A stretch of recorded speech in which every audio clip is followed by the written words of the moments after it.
Britain के Lester और Smethwick शहरों में हिंदू मंदिरों पर मुसलमानों ने हमला किया।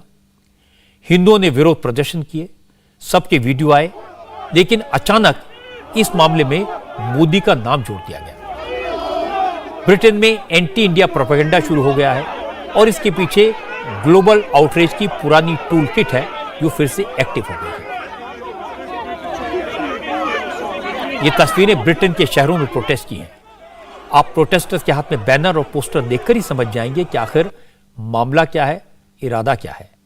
यह असल में विदेश में नरेंद्र मोदी के खिलाफ, बीजेपी के खिलाफ और आरएसएस के विरोध में एक कैंपेन है।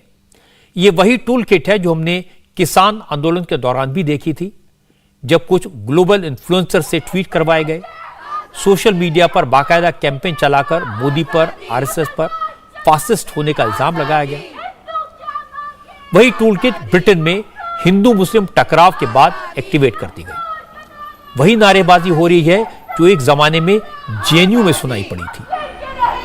आजादी, आजादी, आजादी, आजादी, हमारा आजादी, सरकार की बोलो आजादी, जोर से बोलो आजादी, हमको भी सुना दो आजादी, हमको भी सुना दो आजादी। Who are the fascists? BJP, RSS. Who are the fascists? BJP, RSS. Who are the fascists? BJP, RSS. Who are the fascists? BJP, RSS. Who are the fascists? BJP, RSS. Who are the fascists? BJP, RSS. हम लेके रहेंगे आजादी, हमारा आजादी। अब बड़ा सवाल यह कि ब्रिटेन में प्रोटेस्ट कर रहे ये लोग हैं कौन और किससे आजादी मांग रहे हैं। असल में ये वही अर्बन नक्सल्स का गैंग है जो ग्लोबल लेवल पर एक्टिव है। लंदन में यह प्रोटेस्ट इंडिया हाउस के सामने किया गया। वैसे तो यह प्रदर्शन हिंदू मुस्लिम समुदाय की एकता के लिए था, लेकिन बातें क्या हो रही थी वो भी आप सुन लीजिए। आजादी जो तुम ना दोगे, आजादी जो तुम ना दोगे, आजादी हम जीत के लेंगे, आजादी सरकार के बोलो, आजादी ये अर्श ला दो, आजादी ये अर्श ला दो, आजादी हम लेके रहेंगे।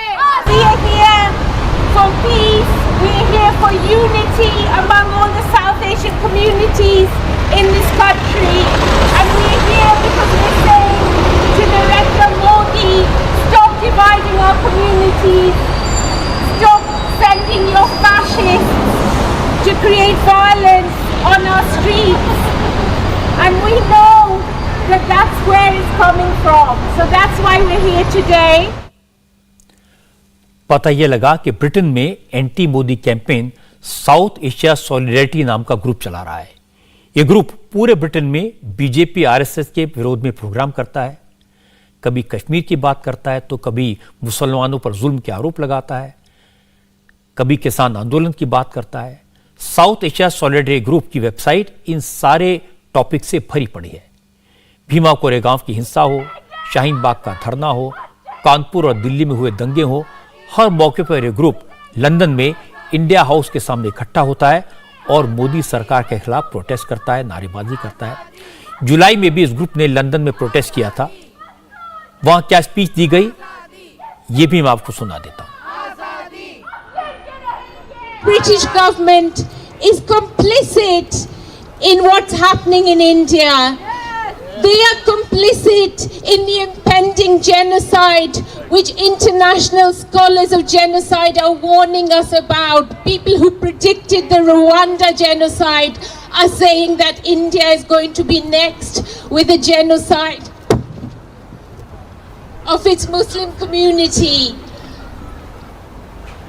And we can't forget that while the JCB bulldozers were being sent by Modi's government to destroy Muslim homes in Delhi, in UP, and most recently, as we all saw, the brave activist Afrin Fatima's home in Allahabad was destroyed.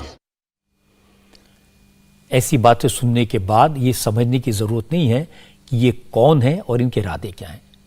लेकिन मोदी के खिलाफ इस तरह का protest कोई नई बात नहीं है। ये कैंपेन तो 2002 से चल रहा है, जब वो गुजरात के मुख्यमंत्री थे, लेकिन मोदी ने कभी ऐसे प्रोटेस्ट की परवाह नहीं की।